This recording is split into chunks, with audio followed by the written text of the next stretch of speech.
saat terindah dalam hadirat-Mu.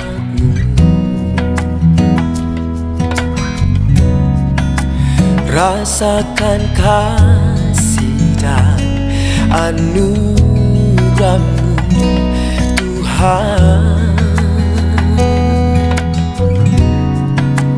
mengalir memenuhiku. Itu yang selalu ku rindu, memuji menyembah-Mu, oh Tuhan.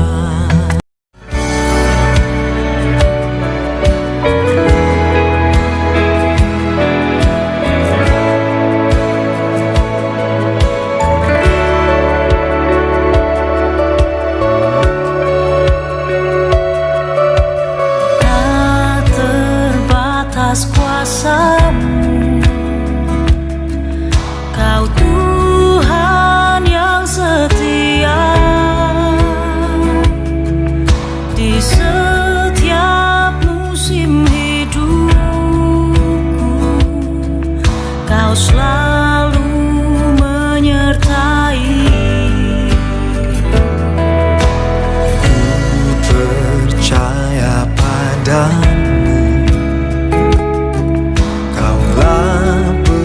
harapanku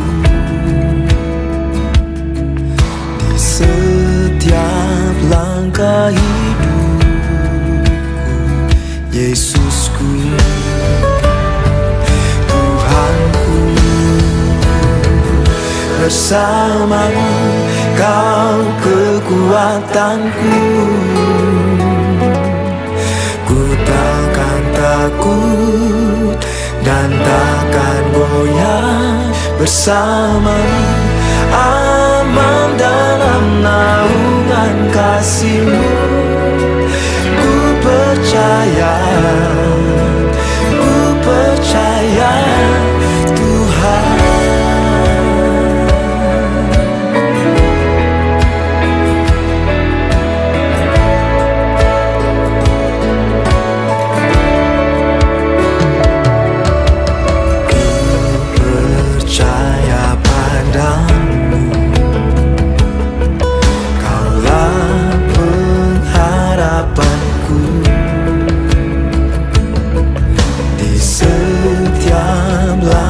Hidupku, Yesusku, Tuhanku, bersama-Mu Kau kekuatanku. Ku takkan takut dan takkan goyah, bersama-Mu aman dalam naungan kasih-Mu. Ku percaya Tuhan.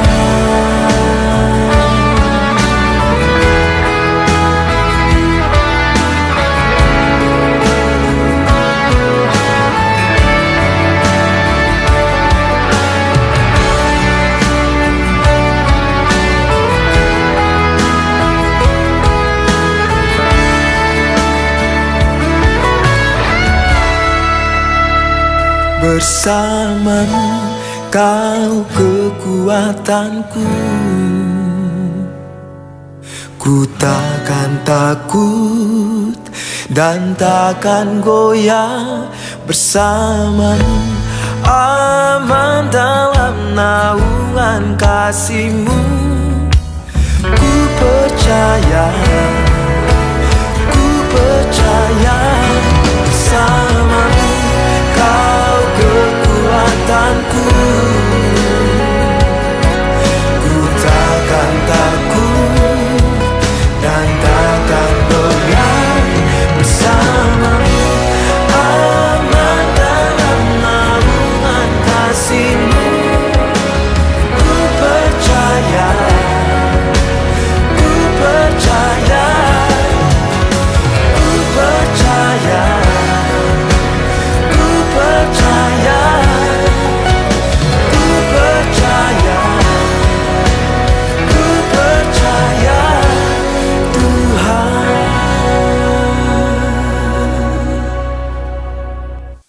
Shalom seluruh jemaat yang menyaksikan live streaming pada hari ini. Saya yakin dan percaya kita semua pasti akan diberkati pada hari ini. Mari kita siapkan hati kita akan memulai ibadah kita. Kita mau ngasih yang terbaik buat Tuhan. Haleluya Tuhan. Terima kasih untuk segala kebaikan-Mu Tuhan. Pada pagi hari ini kami membawa segenap hati kami. Ini ucapan syukur kami yang terdalam untuk Engkau Tuhan. Sebab Engkau Allah yang penuh dengan kuasa Tuhan. Engkau Allah yang suci dan Engkau Allah yang mulia Tuhan. Haleluya Tuhan. Haleluya Tuhan.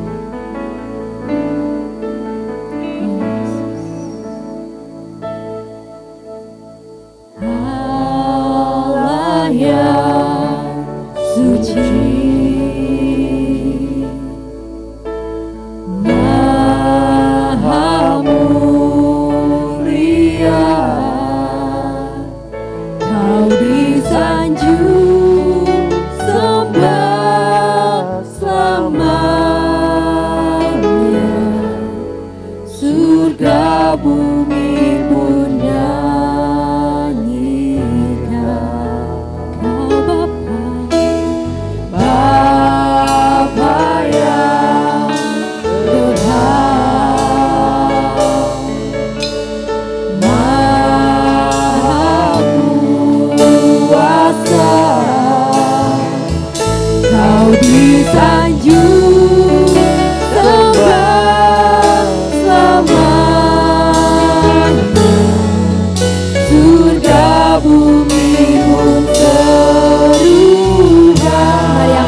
Tuhan, terpujilah nama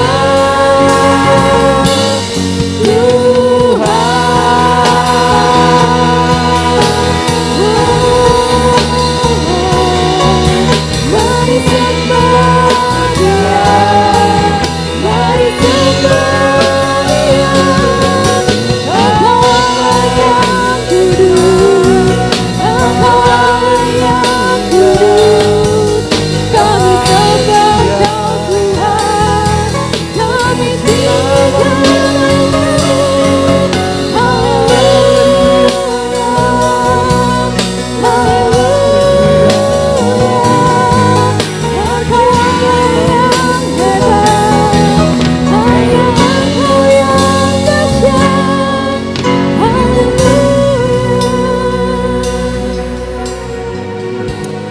Yes Lord, ini pengakuan iman kami Tuhan. Engkau Allah yang kudus, Engkau Allah yang termulia, dan hanya Engkau Allah yang layak ditinggikan Tuhan. Pada pagi hari ini kami mau memulai ibadah kami Tuhan. Kami yakin dan percaya Tuhan, Engkau hadir di setiap rumah kami Tuhan. Engkau siap untuk melawat setiap kami Tuhan. Karena kami yakin dan percaya Tuhan, hari ini akan ada pemulihan yang baru Tuhan. Setiap hati akan Kau perbarui Tuhan. Biar kiranya Tuhan Kau berkati ibadah kami Tuhan. Biar kiranya Kau disenangkan melalui setiap pujian penyembahan kami Tuhan. Kami mau memberikan yang terbaik untuk-Mu Tuhan. Hanya di dalam nama Tuhan Yesus Kristus kami telah berdoa dan mengucap syukur. Haleluya. Amin. Haleluya. Saya undang seluruh jemaat yang ada di rumah untuk bangkit berdiri. Mari kita bersorak-sorai buat Tuhan. Haleluya. Engkau Allah yang ajaib Tuhan. Engkau Allah yang luar biasa. Woo!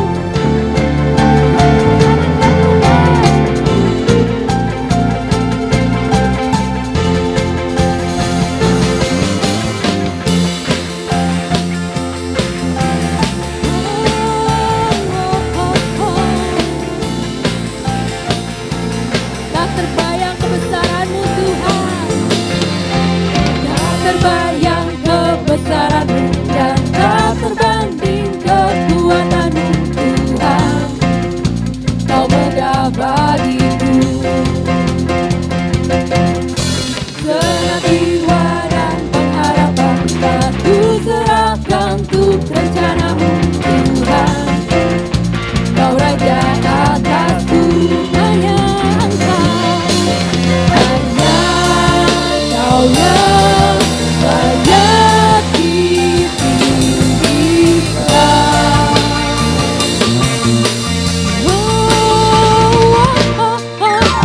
Ajaib Kau Tuhan, agung dan perkasa.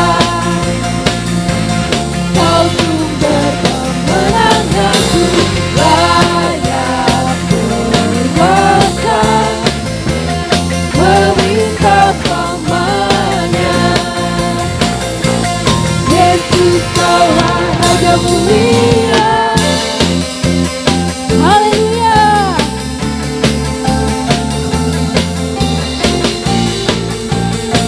Mari dengan segenap hatimu katakan. Tak terbayang kebesaran-Mu dan tak terbanding kekuatan-Mu Tuhan. Kau megah bagiku. Senap jiwa dan pengharapan telah ku serahkan untuk rencana-Mu Tuhan. Kau Raja atasku. Ini pengakuan iman kami Tuhan. Hanya Kau yang layak ditinggikan.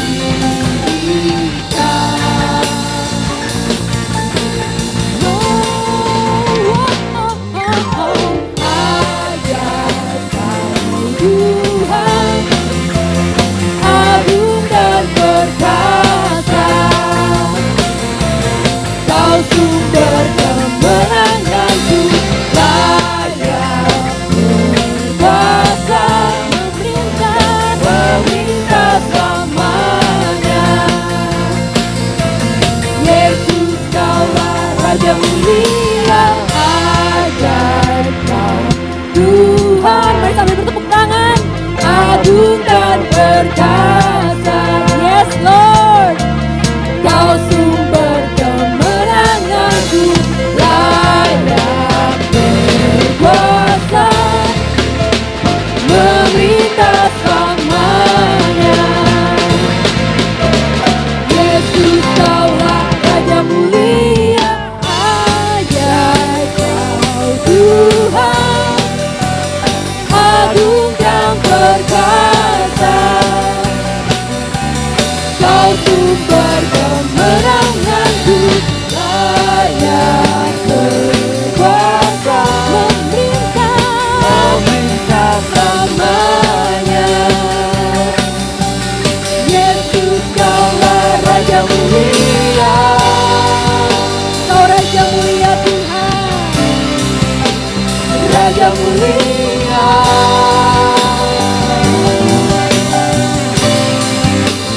Raja mulia, berikan sorak-sorai yang meriah buat Tuhan. Haleluya. Sekarang kita akan mendengarkan firman Tuhan. Mari kita buka hati kita.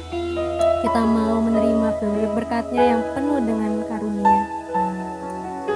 Ayo, berbicaralah Tuhan. Kami siap untuk mendengarkan suara-Mu Tuhan.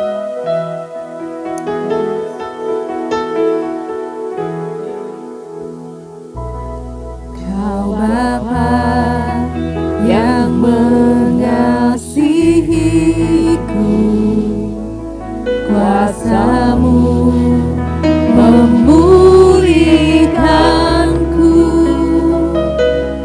hati yang baru Kau berikan, untukku dapat melihat rencana-Mu indah bagiku. Kau ada di setiap jalanku, hatiku haus dan lapar akan Engkau. Mari angkat tanganmu ke langit. Kaulah kedalam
Haleluya.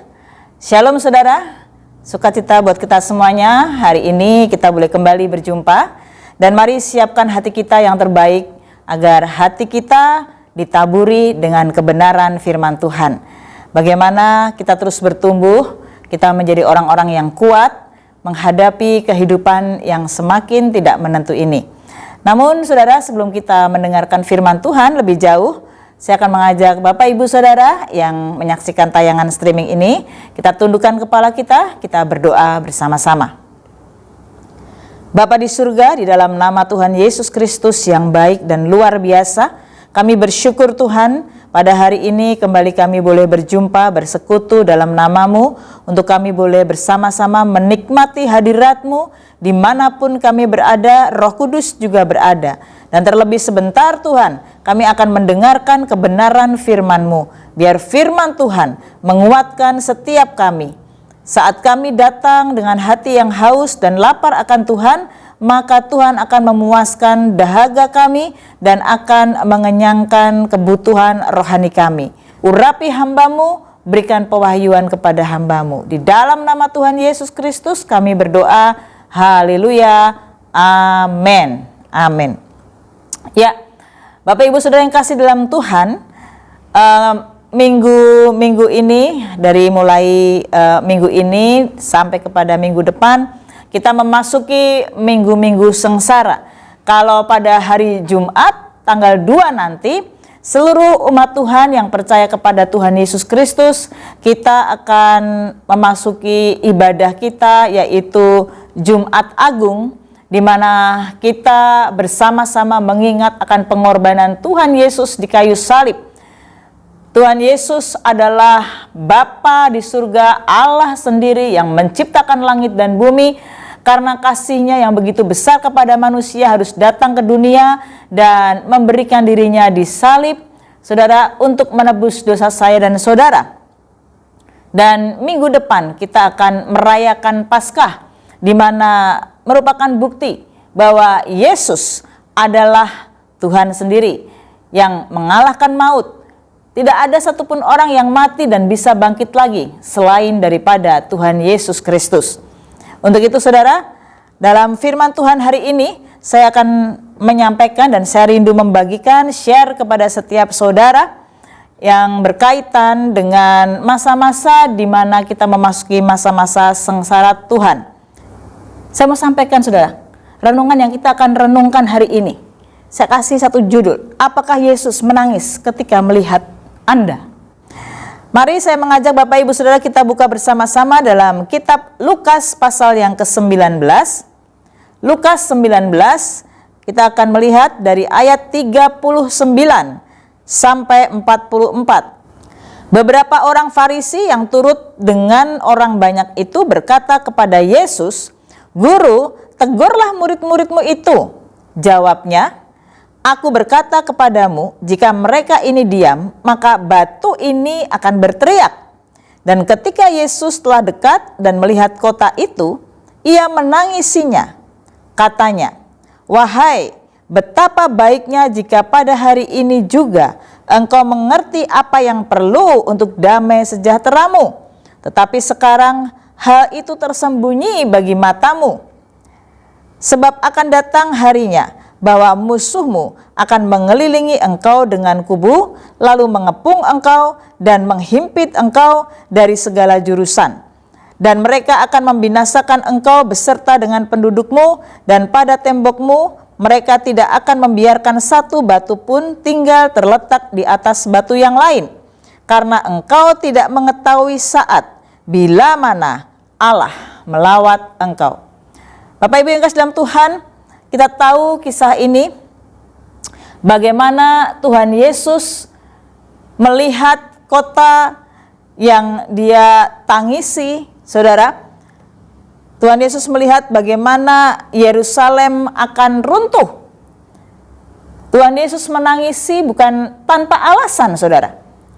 Kalau kita tahu bahwa kita baca tadi dalam ayat 39, beberapa orang Farisi yang turut dengan orang banyak itu berkata kepada Yesus, artinya di dalam rombongan waktu Tuhan Yesus berjalan hendak memasuki kota Yerusalem, ada beberapa di sana orang-orang Farisi, ahli-ahli Taurat.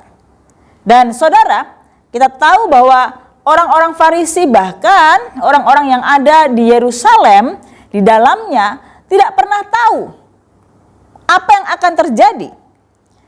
Kalau kita perhatikan saudara, sungguh kontras sukacita para murid yang sedang mengeluh-elukan Yesus bila dibandingkan dengan tangis Yesus saat ia melihat Yerusalem.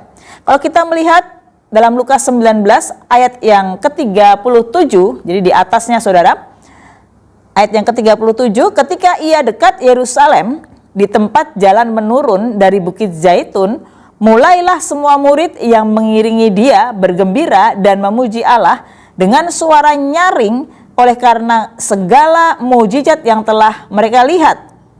Dan dikatakan ayat yang ke-38, kata mereka, diberkatilah dia yang datang sebagai raja dalam nama Tuhan, damai sejahtera di surga dan kemuliaan di tempat yang maha tinggi. Sementara murid-murid Yesus yang mengiring Tuhan Yesus berteriak dengan sukacita, menaikkan kata-kata gegap gempita, diberkatilah dia yang datang sebagai raja dalam nama Tuhan, dan seterusnya saudara. Tapi saudara, saat Tuhan Yesus sendiri hendak masuk ke Yerusalem dan melihat kota Yerusalem, maka masgulah hati Yesus. Masgul ini ada rasa iba, sedih yang lebih daripada sedih. Saya tidak tahu persis apakah saudara yang menyaksikan tayangan ini, Bapak, Ibu, anak-anak muda, pernah merasakan suatu kesedihan, kepedihan yang amat dalam hati saudara. Kalau bahasa saya itu nangis, saudara, nangisnya sampai sesegukan begitu. Nangis sampai meraung-raung.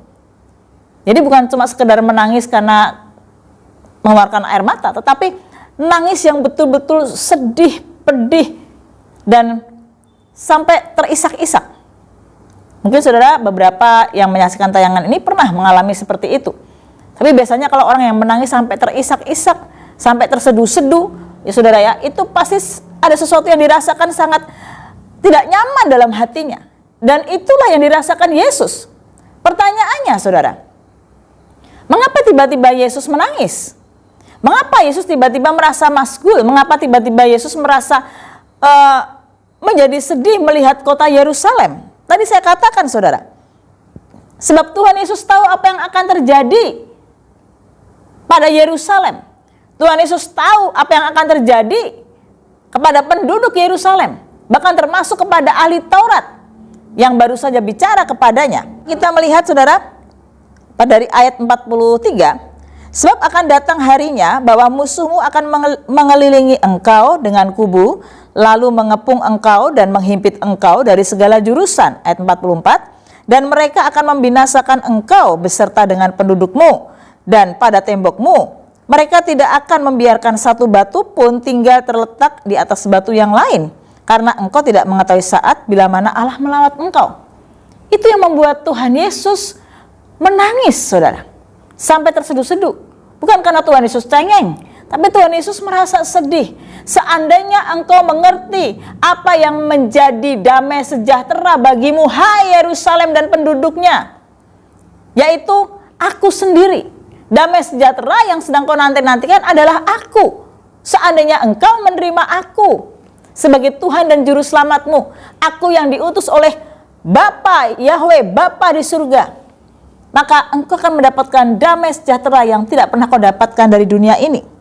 Saudara, sebenarnya bangsa Israel percaya bahwa akan datang seorang Mesias, bahkan sampai sekarang saudara. Dan Mesiaslah yang akan membawa damai sejahtera dan memulihkan kerajaan Israel. Bangsa Israel percaya itu. Orang-orang Yerusalem penduduknya semua percaya itu saudara. Namun mereka beranggapan bahwa itu akan tercapai, Mesias akan datang, adalah seorang Mesias yang betul-betul menjadi raja yang perkasa dengan pasukan yang luar biasa, yang melepaskan Israel, yang melepaskan penduduk Yerusalem dari tawanan dan dari penjajahan Roma pada waktu itu. Karena pada waktu itu saudara, bangsa Roma yang menguasai mereka. Bangsa Israel dikalahkan dalam peperangan. Dan Saudara, mereka membayangkan, saudara, bahwa nanti akan datang seseorang yang disebut Mesias dengan gagah perkasa melepaskan seluruh umat Israel dari tekanan yang disebabkan oleh bangsa Roma. Dan waktu Yesus berkata, Yesus menunjukkan bahwa dialah yang diutus Bapa sebagai Mesias. Tentu saja semua orang menolak Yesus. Kenapa, saudara? Karena Yesus tidak seperti Mesias yang ada dalam benak mereka, yang ada dalam pemikiran mereka. Yesus Mesias, mana bisa, mana mungkin. Dia itu anak Maria, anak Yusuf tukang kayu. Nggak mungkin. Karena di benak banyak orang Israel, di benak banyak orang penduduk Yerusalem, mereka berpikir bahwa Mesias nanti adalah yang tentunya memiliki power, kekuatan lebih daripada Roma, sehingga bisa melepaskan dari tekanan dari Roma. Saudara, saya mau sampaikan kepada Bapak Ibu Saudara, penolakan demi penolakan yang tegas kepada Yesus juga telah dilakukan oleh imam-imam dan ahli-ahli Taurat. Jadi bukan saja Tuhan Yesus ditolak, saudara, oleh penduduk Yerusalem, oleh orang Israel, bahkan oleh orang-orang yang sekotanya Tuhan Yesus, namun Tuhan Yesus juga ditolak oleh para imam dan ahli Taurat. Mungkin orang yang namanya Yesus ini mimpi dia. Dia mengaku dirinya anak Allah. Dia mengaku bahwa dia bisa mengampuni dosa manusia. Siapa dia? Tuhan Yesus pun ditolak oleh imam-imam dan ahli Taurat, saudara.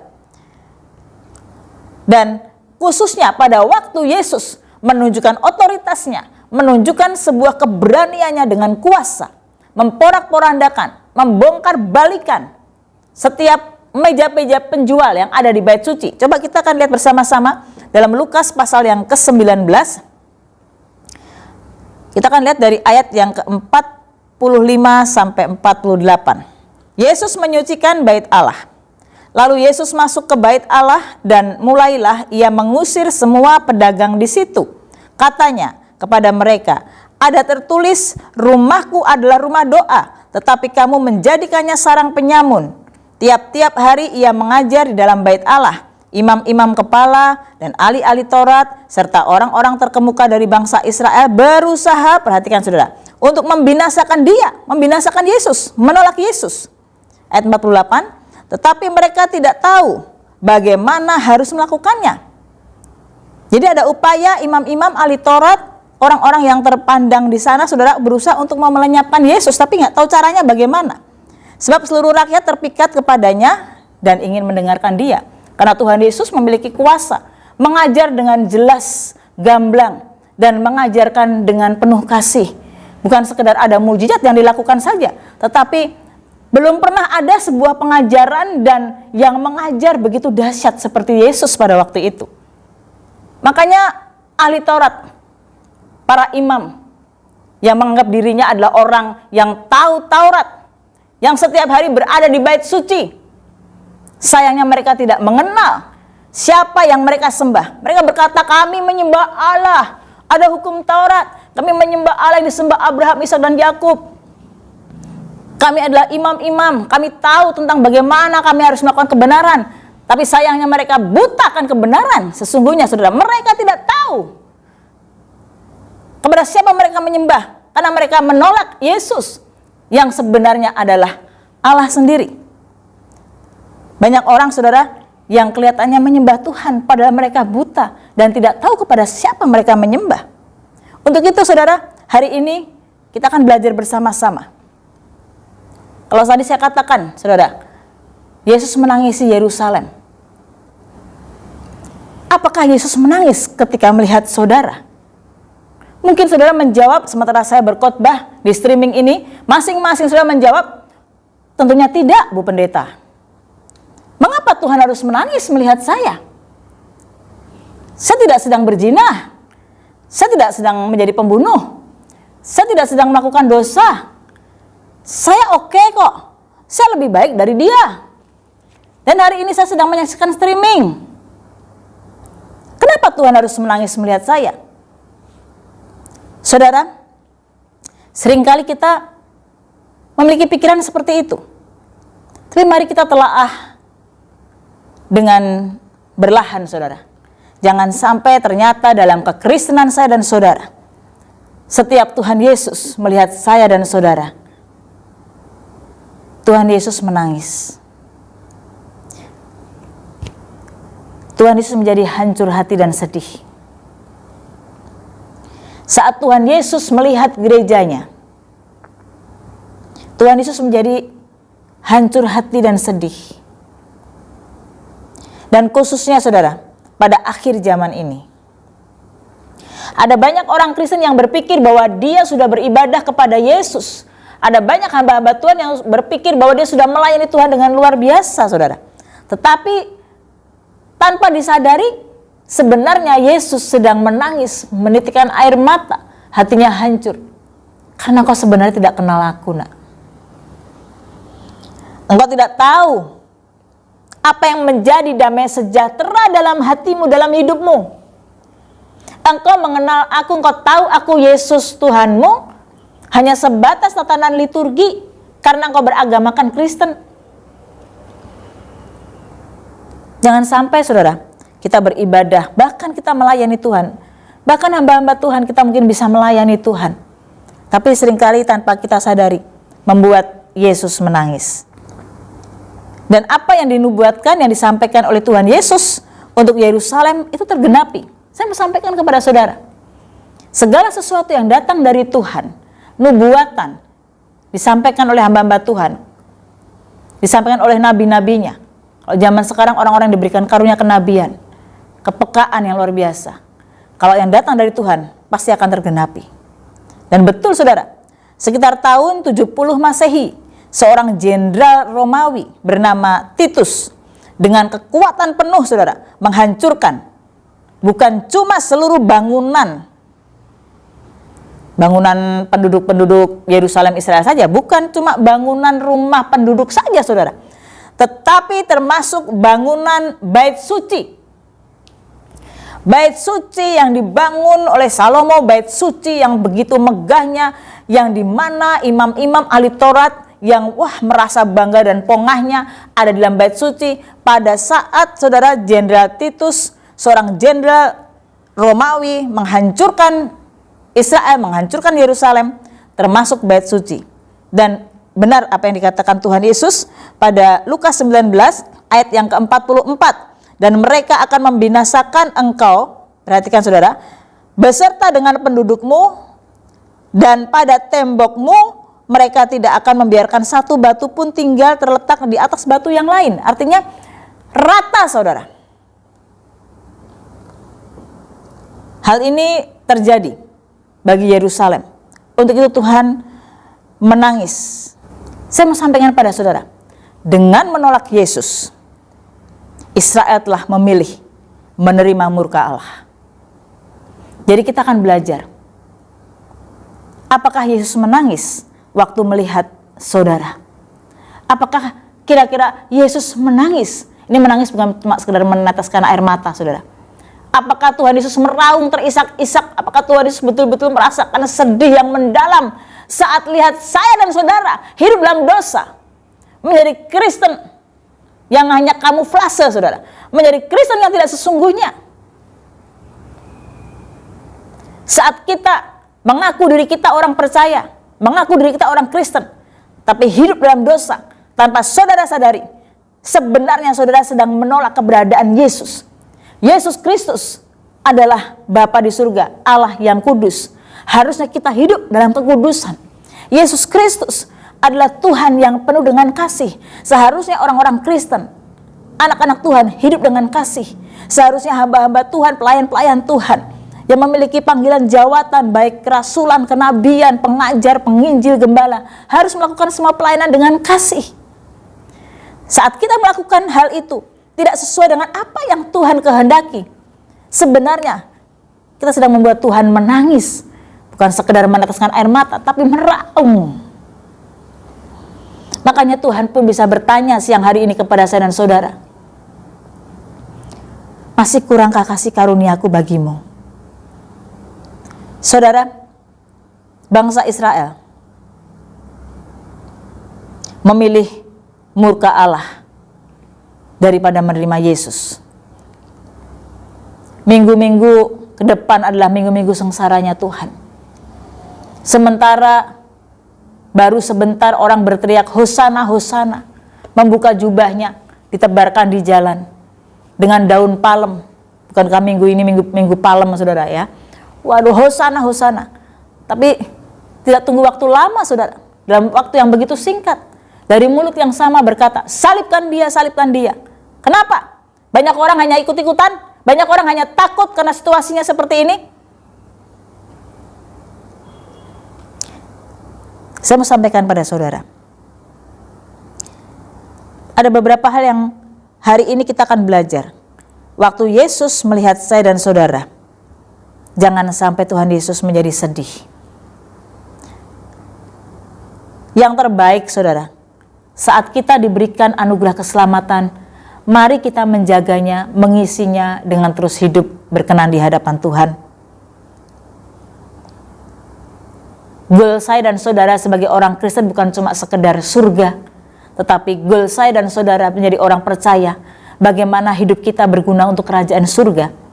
Kita hidup, lahir, hidup, dan terus berjalan dalam kehidupan sesuai usia yang Tuhan percayakan sampai kita nanti mati. Apakah hidup kita berguna untuk kerajaan surga? Percaya dan pasti, saudara, kalau kita menjadi orang-orang percaya yang hidup dalam terang, hidup berjalan dalam kehendaknya Tuhan, hidup berjalan dalam rencananya Tuhan, surga menjadi bagian saya dan saudara. Kita mendapatkan surga bukan seperti orang-orang yang tidak percaya Tuhan. Apa bedanya, saudara?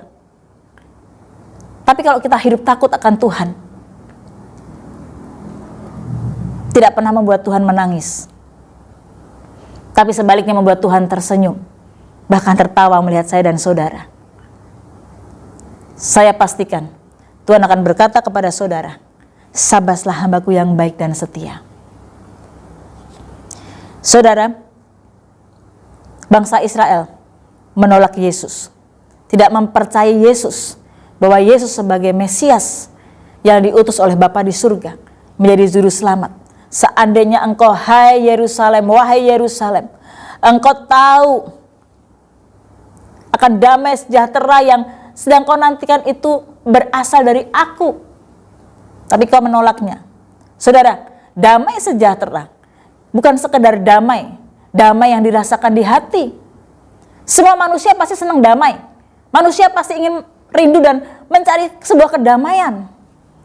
Tapi kalau kita memiliki Yesus, kita memiliki damai, tapi juga sejahtera. Damai di batin dan hati kita, tapi juga sejahtera dalam setiap kebutuhan kita, sejahtera dalam kebutuhan-kebutuhan rohani kita, saudara. Untuk itu, saudara, bagaimana agar kita tidak membuat Tuhan Yesus menangis saat melihat saya dan saudara? Yang pertama, mari kita buka dalam Yohanes 16. Yohanes 16 ayat yang ke-13. Tetapi apabila ia datang, yaitu roh kebenaran, ia akan memimpin kamu ke dalam seluruh kebenaran. Sebab ia tidak akan berkata-kata dari dirinya sendiri, tetapi segala sesuatu yang didengarnya, itulah yang akan dikatakannya. Dan ia akan memberitakan kepadamu hal-hal yang akan datang. Di dalam Yesus Kristus, dalam Roh Kudus, sudah pasti full kebenaran, saudara. Ia akan memimpin kamu ke dalam seluruh kebenaran, memimpin kita dalam seluruh kebenaran. Sebab ia tidak akan berkata-kata dari dirinya sendiri, tetapi segala sesuatu yang didengarnya, itulah yang akan dikatakannya. Jadi artinya, Tuhan Yesus tidak hanya berkata-kata dari dirinya sendiri, dia berkata-kata seperti apa yang Roh Kudus taruh dalam hatinya, apa yang dikatakan oleh Bapanya di surga. Orang-orang percaya Tuhan Yesus, ada Roh Kudus dalam dirinya. Kalau dia dipenuhi dengan Roh Kudus, hidupnya dituntun dengan kuasa Roh Kudus, maka setiap apa yang keluar dari perkataannya, wow, saudara, itu adalah perkataan-perkataan yang Bapa di surga taruh dalam hati dan pikirannya, dan dia punya karunia marifat sehingga yang diucapkannya adalah sebuah nubuatan, pasti digenapi, menguatkan orang lain. Jadi yang pertama, saudara, pastikan setiap saudara sebagai orang Kristen, hidupnya dituntun oleh kuasa Roh Kudus. Kalau kita dituntun oleh Roh Kudus dalam roh kebenaran yang akan memimpin saudara dalam kebenaran, pasti saudara hidupnya di dalam Roh Kudus. Siapa yang hidup di dalam roh, maka dia akan dituntun oleh roh. Tapi siapa yang hidup dalam daging, maka hidupnya akan dituntun oleh kedagingan. Dalam Galatia pasal 5, saudara. Nanti saudara baca. Jadi bagaimana agar saya dan saudara menjadi orang Kristen? Tidak membuat Tuhan Yesus menangis.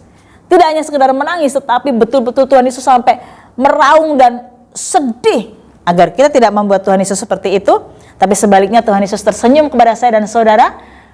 Tuhan Yesus banyak mempercayakan perkara-perkara luar biasa, saudara. Dibukakan, disingkapkan segala sesuatu yang terselubung. Apa yang ada di hatinya Bapa di surga, Dia akan sampaikan kepada saudara.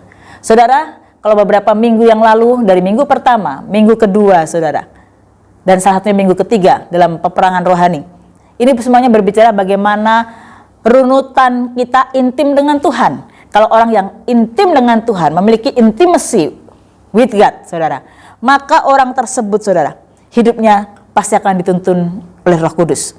Agar saudara tidak membuat Tuhan Yesus menangis, tapi Tuhan Yesus tersenyum dan mempercayakan banyak perkara besar kepada saudara. Mari hidup dalam tuntunan Roh Kudus. Yang kedua, saudara, agar Tuhan Yesus tersenyum kepada saya dan saudara. Dan pastikan bahwa Tuhan tidak menangis, sedih melihat saya dan saudara. Jangan cukup puas sekedar kau menjadi orang Kristen, KTP Kristen, keluar masuk gereja. Terlalu banyak, saudara, orang-orang seperti itu.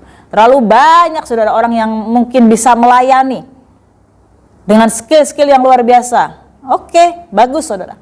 Tetapi yang perlu kita pahami, Tuhan Yesus tidak sekedar butuh skill, walaupun itu penting, saudara.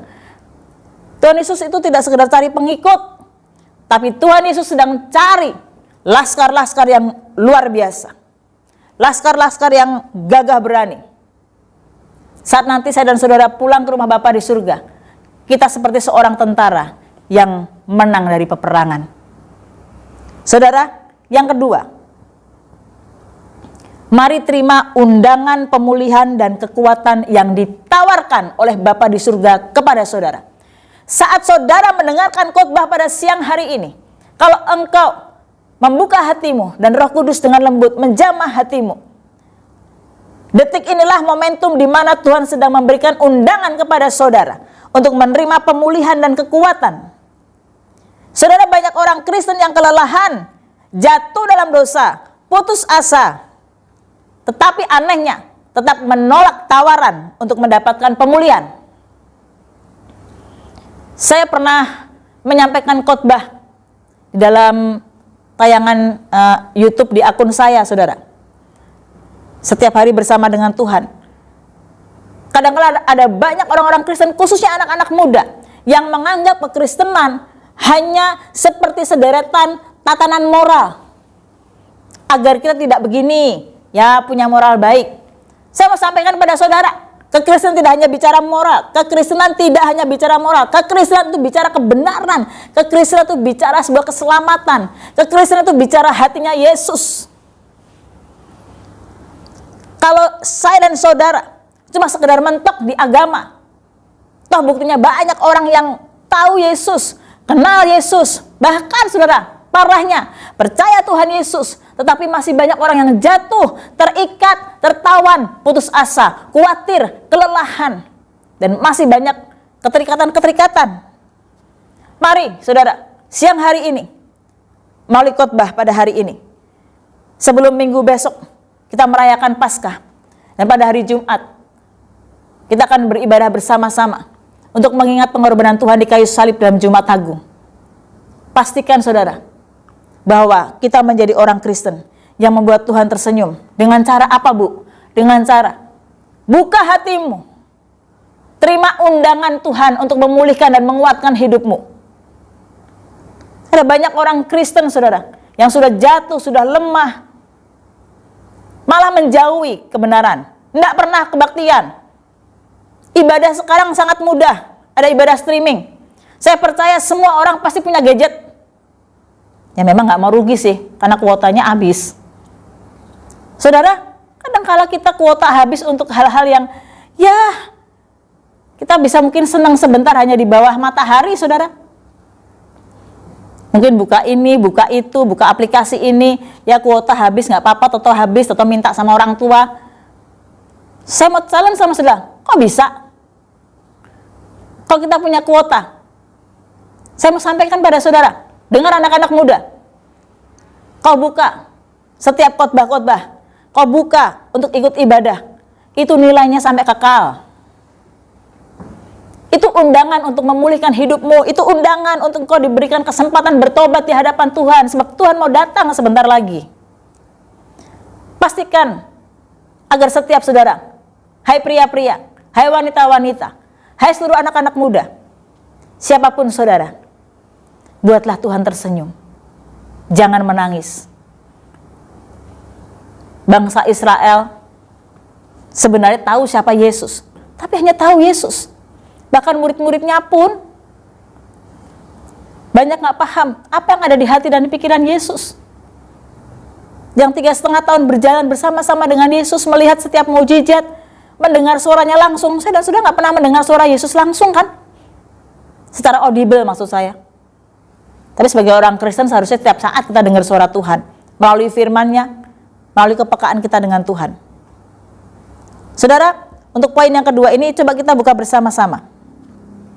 Matius 11 ayat yang ke-28 dikatakan di sana, marilah kepadaku semua yang letih lesu dan berbeban berat, aku akan memberi kelegaan kepadamu. Saudara, ini hal yang sangat luar biasa.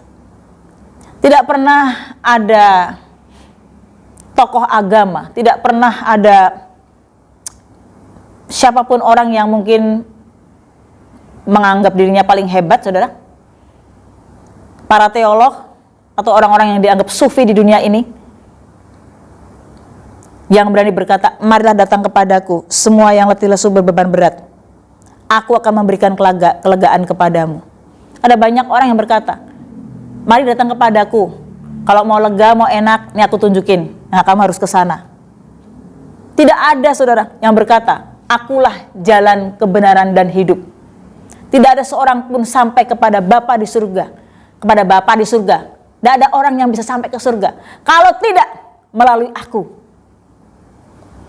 Itu ciri Yesus Kristus. Itu ciri dari Tuhan kita. Karena dia bukan cuma sekedar nabi, tapi dia Allah sendiri, saudara. Yang berani berkata, mari datang kepadaku, akulah jalan kebenaran dan hidup. Lewati aku. Yang ketiga, saudara, yang terakhir. Bagaimana agar saya dan saudara membuat Tuhan tersenyum dan Tuhan tidak menangis. Yang ketiga, terima undangan untuk memiliki kemuliaan yang melebihi segalanya. Pertanyaannya, apakah itu penting? Memiliki kemuliaan melebihi dari segalanya, apakah itu penting? Saya akan jawab, saudara, sangat penting. Dan sayangnya itu tidak pernah dipikirkan oleh banyak orang percaya. Tidak banyak dipikirkan oleh banyak majelis-majelis, aktivis-aktivis, bahkan hamba-hamba Tuhan. Orang hanya bisa memandang dan merasakan apa yang dia rasakan dan pandang selama dia ada dalam dunia ini saja. Kemuliaan yang melebihi dari segala kemuliaan, saya mau sampaikan, kita terima bukan hanya nanti, sekarang pun kita sudah terima. Bagaimana Tuhan memakai kita dengan luar biasa, dan sebenarnya penentuan nanti ditentukan dari sekarang, saudara. Apakah saya dan saudara layak untuk berdampingan dengan Tuhan? Berdampingan ngapain, Bu? Berdampingan untuk memerintah dalam kerajaan 1000 tahun. Berdampingan untuk apa lagi, Bu? Saat nanti semuanya sudah selesai dunia ini, saudara. Hanya ada dua, neraka selama-lama-lama-lamanya atau surga selama-lama-lamanya. Dan di surga pun, saya mau sampaikan, semua juga tidak punya tempat yang sama, ya, berbeda-beda. Apakah sudah cuma sekedar, ya nggak apa-apa, yang penting di surga.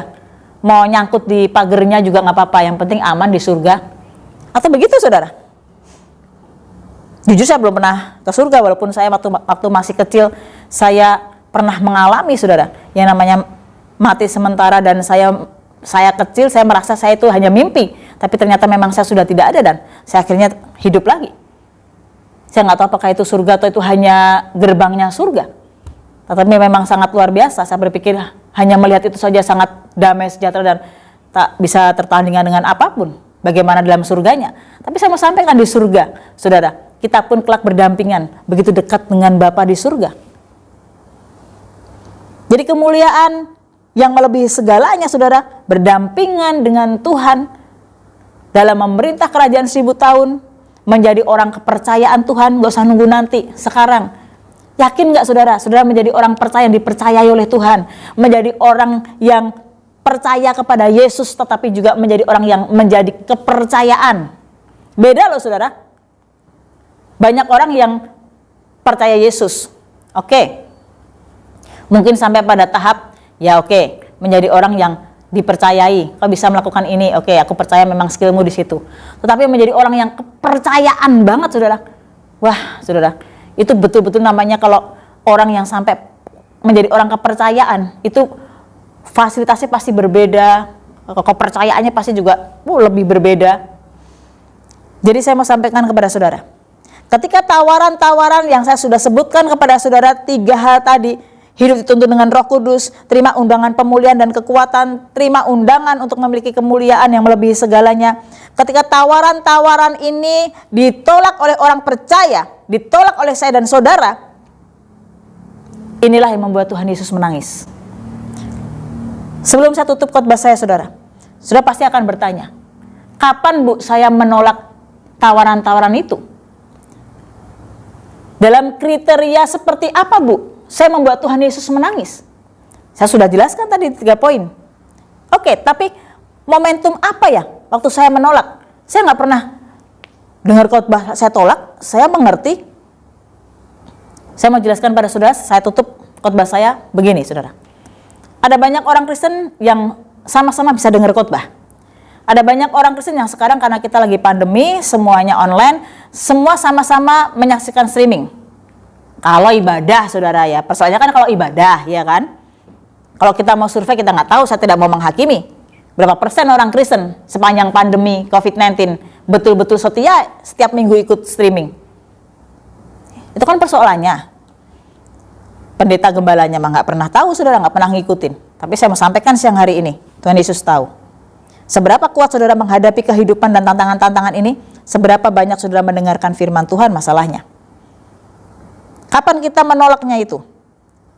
Bukan saat saudara sekedar mendengarkan firman Tuhan, sama-sama streaming, sama-sama mendengarkan firman Tuhan. Tetapi saat saudara menang dalam mempraktekannya. Waktu ada undangan pemulihan untuk kita bertobat, siang hari ini dengar khotbah seperti ini. Apa saudara sekedar, ya sudahlah, masuk kuping kanan, keluar kuping kiri, dan ya seperti biasa aja. Ya udah, streaming selesai, amin, selesai, udah, kita mau jalan kemana nih? Kita mau jalan kemana nih? Atau betul-betul kita meresapi, iya ya, ternyata aku banyak membuat Tuhan Yesus menangis. Saya mau sampaikan pada saudara, datang kepada Tuhan, masuk dalam kamarmu, minta ampun di hadapan Tuhan. Mulai sekarang, tabur yang membuat Tuhan Yesus tersenyum. Kalau engkau mampu menabur hal-hal yang membuat Tuhan Yesus menangis, dan pasti setiap taburan harus ada tuaiannya, konsekuen saudara.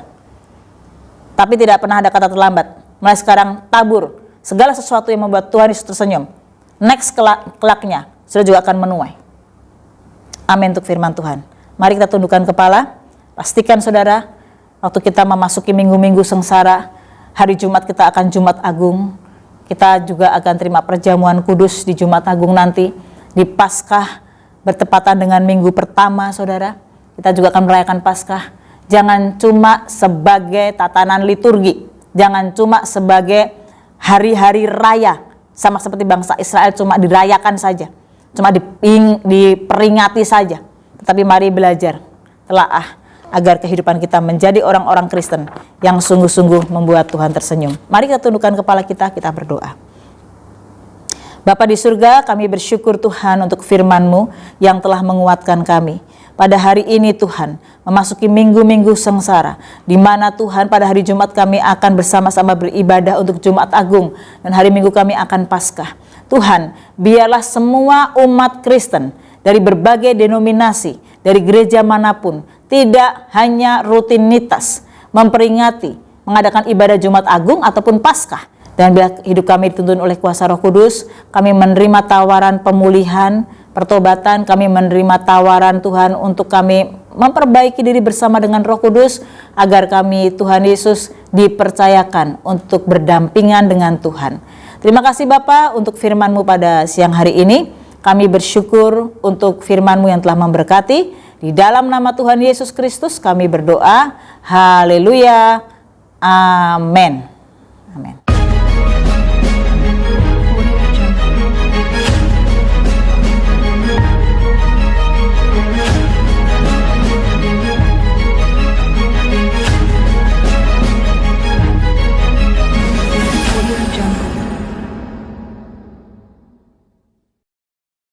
Shalom, berjumpa kembali dengan kami dalam Breaking News Porta.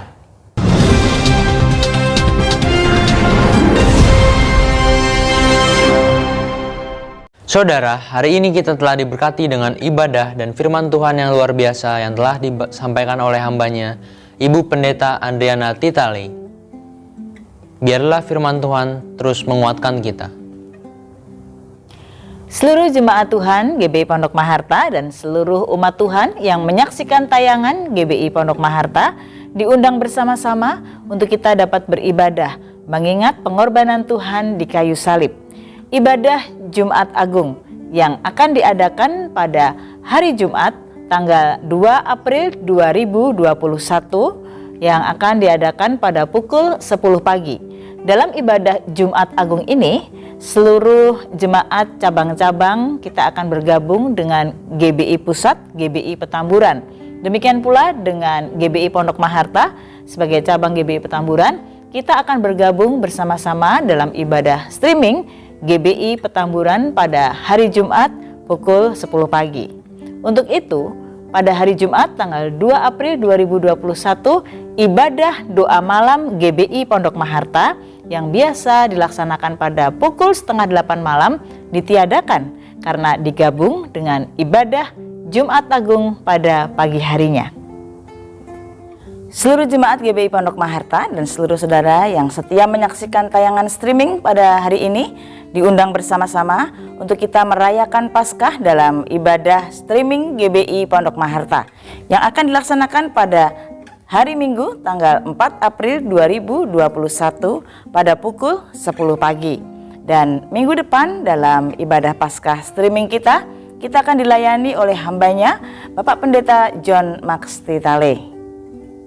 Mari saudara, kita mau merayakan kebangkitan Tuhan kita dan biarlah firman Tuhan senantiasa meneguhkan iman kita. Hari ini pukul 5 sore akan diadakan recording untuk ibadah online bulan April. Dan untuk pelayan Tuhan yang telah dijadwalkan diharap untuk datang pukul 5 sore. Shalom wanita-wanitanya Tuhan, apa kabarnya? Kita diundang bersama-sama untuk mengadakan ibadah Paskah melalui Zoom yang akan diadakan ibadah wanita yang akan diadakan pada hari Minggu tanggal 4 April 2021 akan diadakan pada pukul 6 sore.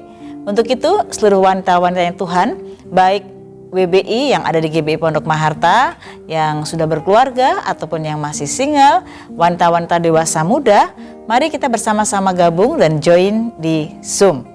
Dan dalam ibadah Paskah ini seluruh wanitanya Tuhan, kita akan mengadakan perlombaan, yaitu lomba membuat prakarya dengan bahan dari kulit telur.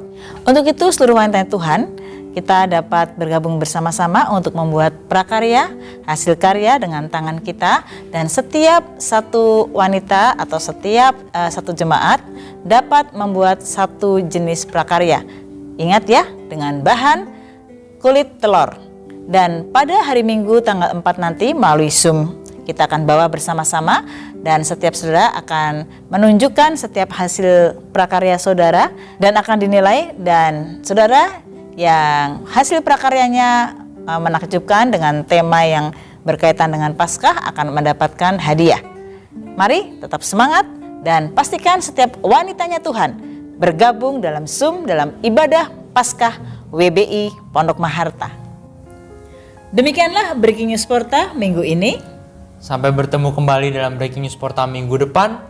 Tetap semangat saudara dan tetap jaga kesehatan. Amin. Dan kita tetap juga menjaga kesehatan dengan minum vitamin.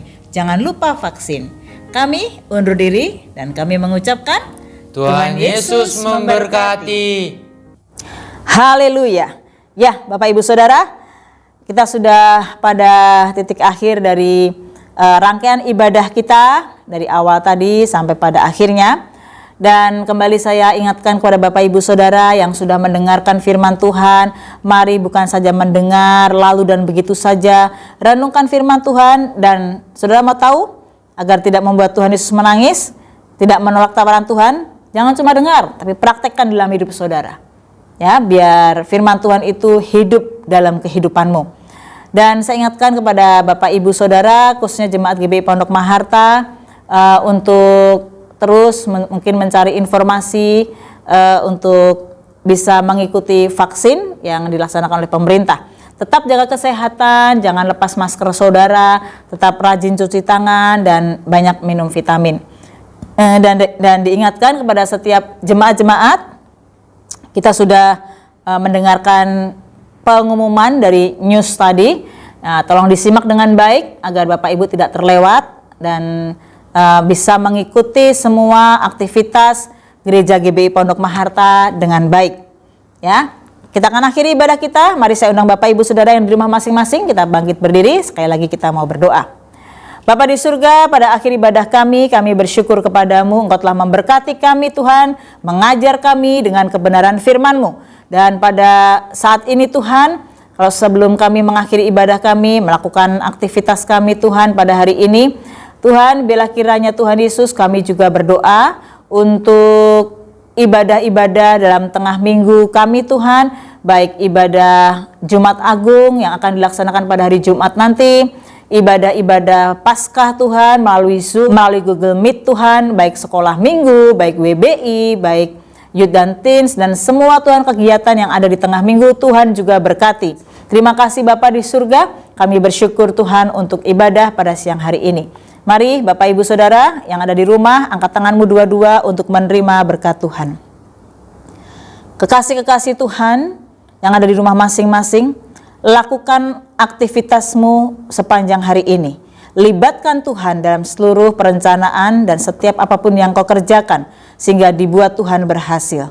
Sekarang terimalah berkat yang berlimpah dari Bapa di surga, cinta kasih sayang dari Tuhan kita Yesus Kristus, pertolongan penyertaan Allah Roh Kudus yang menyertai kita, memberikan kekuatan kepada saya dan saudara mulai siang hari ini sampai Maranatha. Haleluya. Amin. Amin. Tuhan Yesus memberkati. Sampai berjumpa lagi minggu depan.